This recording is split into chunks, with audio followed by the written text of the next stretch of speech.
अस्सलाम वालेकुम। आज जुमेरात है, मई की 16 तारीख। वॉइस ऑफ अमेरिका वाशिंगटन की उर्दू सर्विस से मैं हूं खालिद हमीद, खबरों के एक बुलेटिन के साथ। अभी थोड़ी देर पहले आप सुन रहे थे आलमी अदालत इंसाफ में जनूबी अफ्रीका की दरख्वास्त पर की जाने वाली समाअत। इस दरख्वास्त में जनूबी अफ्रीका ने इसराइल पर नस्ल कुशी का इल्जाम आयद किया है। गजा में इसराइल की हालिया कार्रवाइयां, रफा की जाने वाली ताज़ा तरीन सूरत हाल पर भी बात की गई है। जनूबी अफ्रीका की जानिब से इस समाअत में बात करते हुए वकला ने बैनुल-अक़वामी कानून की खिलाफ वर्जियों का हवाला दिया है। तफसीलात हमारे सोशल मीडिया प्लेटफॉर्म्स पर आप देख सकते हैं। और अब बाकी खबरें। पाकिस्तान में सन 2020 से अब तक गैर मुल्की शहरियों के खिलाफ अस्करियत पसंदों के 8 बड़े हमले रिपोर्ट हुए हैं और इस हमले में ज्यादातर चीनियों को निशाना बनाया गया है। वजारत दाखिला ने कौमी असम्बली में जमा कराए गए तहरीरी जवाब में कहा है कि जनवरी सन 2023 से अब तक अस्करियत पसंदों के 2000 से ज्यादा हमलों में कानून नाफिज करने वाले इदारों के एहलकारों समेत कम अज कम 1215 अफराद जाँ बहक और सैकड़ों जख्मी हुए हैं। पाकिस्तान की वजारत दाखिला ने कहा कि वो गैर मुल्की शहरियों के तहफ़्फ़ुज़ और सलामती के प्रोटोकॉल का जायजा ले रही है और दहशतगर्दी से निमटने के लिए कौमी पॉलिसी तैयार कर रही है। बीजिंग में दोतरफा स्ट्रेटेजिक डायलॉग में चीन ने एक बार फिर पाकिस्तान के साथ अपने मजबूत ताल्लुकात को खुश आइंद करार दिया है।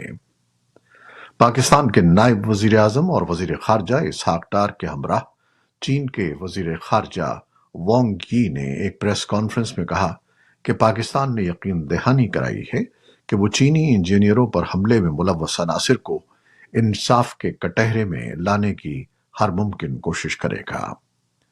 प्रेस कॉन्फ्रेंस में पाकिस्तान के वजीर खारजा इसहाक डार ने गुफ्तगू करते हुए कहा कि चीन के वजीर खारजा वांग यी से बातचीत में अफगानिस्तान की सूरत हाल पर भी तबादला ख्याल किया गया। सुप्रीम कोर्ट में नैब तरामीम केस में इंट्रा कोर्ट अपीलों पर समाअत के दौरान जुमेरात को साबिक वजीर आजम इमरान खान वीडियो लिंक के जरिए पेश हुए। इमरान खान गुज़श्ता बरस अगस्त में गिरफ्तारी के बाद पहली मर्तबा सुप्रीम कोर्ट में वीडियो लिंक के जरिए किसी केस में पेश हुए हैं। तहरीक इंसाफ की जानिब से साबिक वजीर आजम इमरान खान की एक तस्वीर भी अपने सोशल मीडिया अकाउंट पर शेयर की गई है। सुप्रीम कोर्ट में नैब तरामीम केस पर इंट्रा कोर्ट अपीलों की गुज़श्ता समाअत बराह रास्त नशर की गई थी। ताहम जुमेरात को होने वाली समाअत यूट्यूब पर बराह रास्त नशर नहीं की गई। तालिबान के ज़ेर इंतजाम इस्लामाबाद में अफगानिस्तान के सिफारत खाने ने कहा है कि तोरखम बॉर्डर उन अफगान मुसाफिरों के लिए बंद रहेगा जो जुमा 17 मई से 19 मई तक तोरखम के रास्ते पाकिस्तान जाने वाले हैं, क्योंकि तोरखम पासपोर्ट ऑफिस को तोरखम बॉर्डर पर पाकिस्तान की जानिब से दूसरे दफ्तर में मुंतकिल कर दिया गया है। लेकिन इस दौरान तिजारती और राहदारी सरगर्मियों के लिए सरहद खुली रहेगी। उधर कबायली जिले कुर्रम के सरहदी इलाकों में पाकिस्तान और अफगानिस्तान के सिक्योरिटी फोर्सेस के एहलकारों के दरमियान लगभग 3 दिनों की फायरिंग के तबादले के बाद जुमेरात के रोज जंग बंदी हो गई है। ताहम दोनों ममालिक की जानिब से सरकारी तौर पर इस जंग बंदी और इससे पहले मुसल्लह तसादुम के बारे में कोई बाज़ाब्ता बयान जारी नहीं किया गया। भारत ने मुतनाज़िया शहरियत कानून के तहत पहली मर्तबा 14 तारिकीन वतन को शहरियत की दस्तावेजात हवाले करती हैं।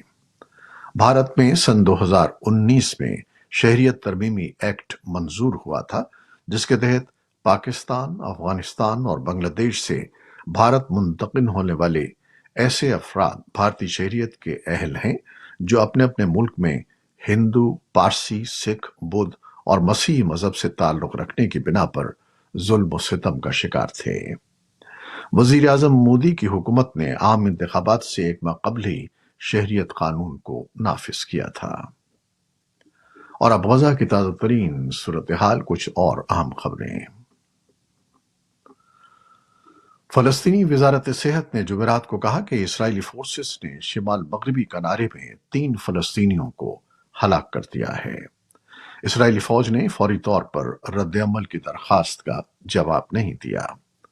رام اللہ میں قائم وزارت نے کہا کہ تینوں افراد کی عمریں 30 سال سے کم تھیں اور وہ گزشتہ رات تل کرم شہر میں اسرائیلی فائرنگ سے مارے گئے۔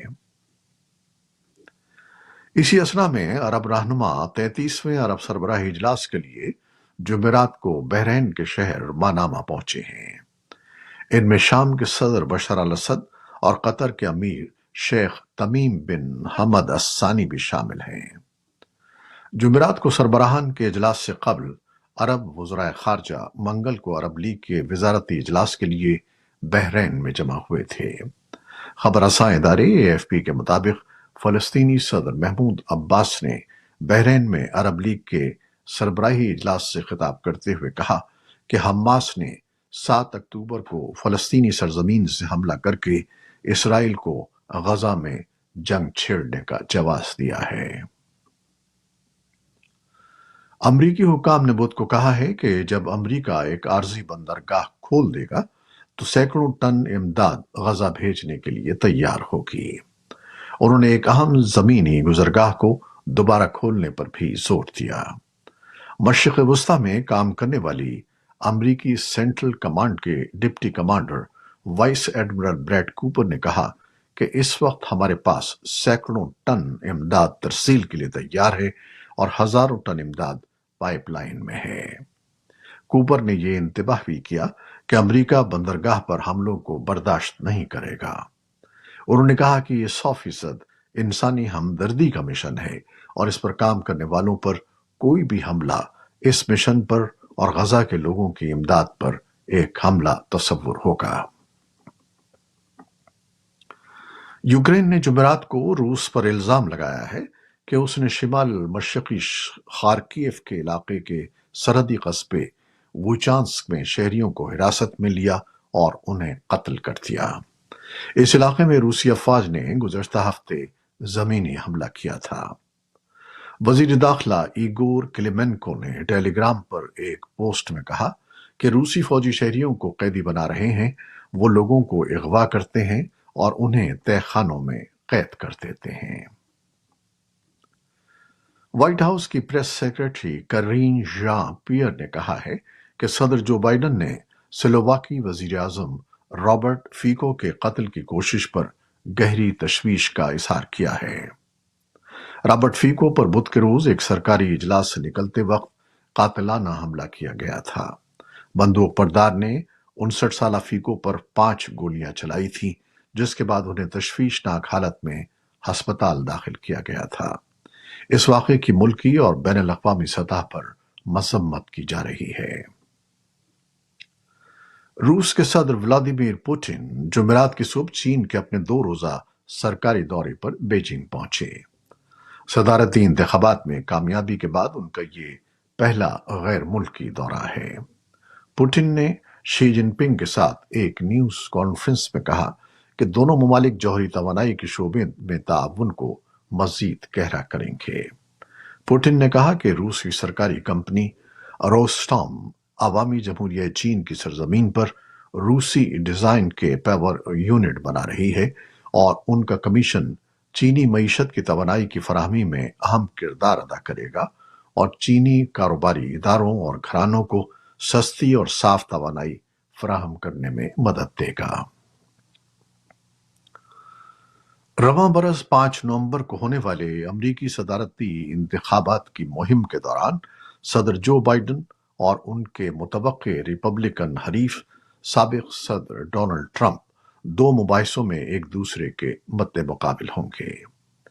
امریکی صدارتی انتخابات کی مہم کے دوران امیدواروں کے درمیان مباحثوں کی روایات دہائیوں سے چلی آ رہی ہیں۔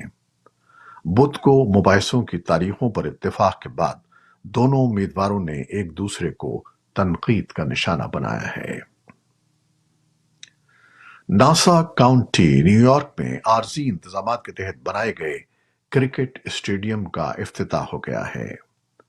इंटरनेशनल क्रिकेट काउंसिल ने क्रिकेट की दुनिया में मुतार्रिफ होने वाले इस नए वेन्यू के खुलने और यहां भारत और पाकिस्तान जैसी टीमों के दरमियान बड़े मुकाबले के इनेकाद पर खुशी का इजहार किया है। स्टेडियम का इफ्तिताह बुध के रोज किया गया। इस स्टेडियम में 34,000 शायकीन के बैठने की गुंजाइश है। स्टेडियम 9 जून को पाकिस्तान और भारत की रिवायती हरीफ टीमों के दरमियान मैच की मेजबानी के लिए तैयार है। तवक्को की जा रही है कि पाकिस्तान और भारत नजाद अमरीकियों की बड़ी तादाद ये मैच देखने के लिए स्टेडियम में मौजूद होगी। ये थी वो खबरें जो फेसबुक लाइव पर हमने आपके लिए पेश की। हमारी वेबसाइट, यूट्यूब और पॉडकास्ट पर यह बुलेटिन आपके लिए पोस्ट कर दिया जाता है। आप हमारे बुलेटिन को शेयर करते हैं और अपने कमेंट्स में अपनी मोहब्बतों का इजहार करते हैं, जिसके लिए हम आपके बेहद ममनून हैं। अपनी इन मोहब्बतों, इन दुआओं को जारी रखिएगा। न्यूज प्रोड्यूसर आयशा इरफान और न्यूज एडिटर बहजत जिलानी के साथ खालिद हमीद को अब इजाजत दीजिएगा। अल्लाह हाफिज।